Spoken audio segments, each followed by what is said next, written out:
is not a rainbow, and its fire is frozen. Its flames are made of ice. The same flat, six-sided crystals and cirrus clouds that generate sun dogs make fire rainbows. But why do they look so different? Because the light from the sun is passing through the crystals at different angles. There are similar processes that go into it as a rainbow, but it's not a rainbow because it's ice crystals and not raindrops. With a real rainbow, the multicolored arch seen after a storm, the secret isn't ice. It's liquid water. Most people realize a rainbow represents all the colors of the spectrum, with rain acting as a prism. A process that starts 93 million miles away.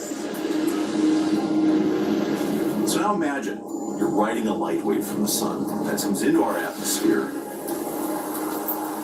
and it hits this shower of rain, spherical water droplets. The light that goes into the sphere bends and breaks into different colors. But the colors can't make a clean getaway through the drop. They bounce off the back. So there are some angles where light passes through, and there are some angles where light reflects. And in rainbows, we're seeing a combination of both. Each color shoots out of the raindrop at its own specific angle. And out of millions of raindrops, only one color from each drop will line up perfectly with a pair of human eyes. What we see as a beautiful rainbow is the end result of a long journey that light has made from the sun to our atmosphere, through those water droplets, and then to our eyes. And no two people ever see the same rainbow. If a group of friends spread ourselves out along the lakeshore, each one of us is going to begin to see a slightly different rainbow coming up and going down in a slightly different place. Everybody still sees the same pattern of colors: red, orange, yellow, green, blue, indigo, and violet. The Roy G. Biv learned by school children. But different conditions can bend the familiar and truly strange. In rare instances, the light inside a water droplet is reflected twice, creating a second rainbow on the outside. In this double rainbow, the colors are reversed, like a mirror image. You'll see a second rainbow centered on the first one, but now fainter because it had to go through a second reflection, and those colors, instead of red on the outside, will now have red on the inside due to that one additional reflection that the other light did not go through. Sometimes, the conditions that create a rainbow-like phenomenon can be seen from a very different angle, from above.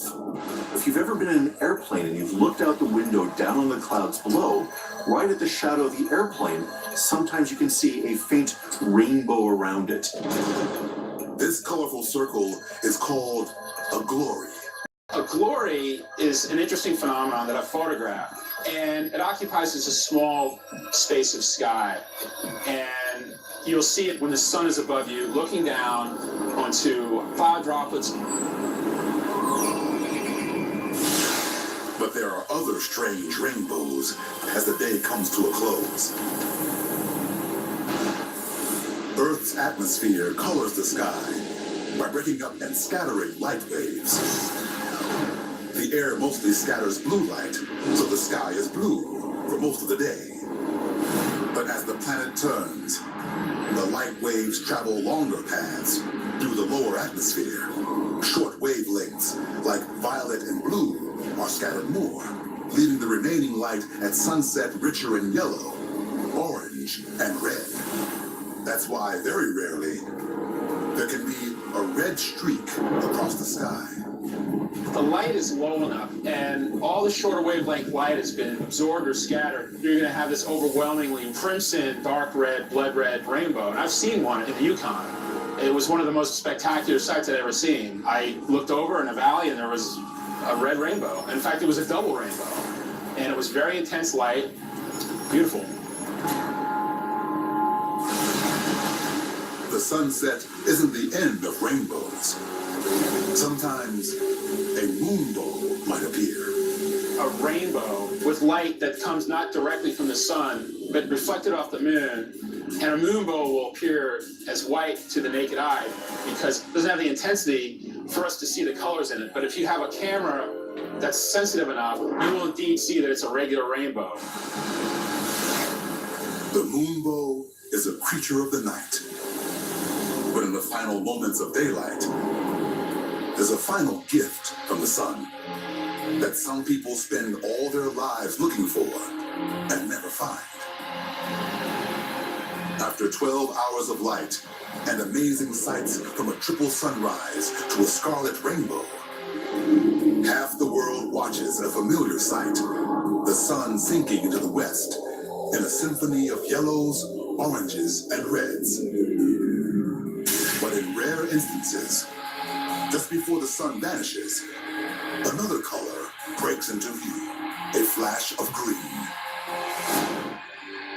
When that occurs, the viewer may see very briefly for less than a second to maybe 1.5 seconds long what appears to be very brilliant green, a very pure green light. Blink and you might miss it. The green flash is so mysterious, so elusive, that skywatchers can spend years watching for it and never seeing it.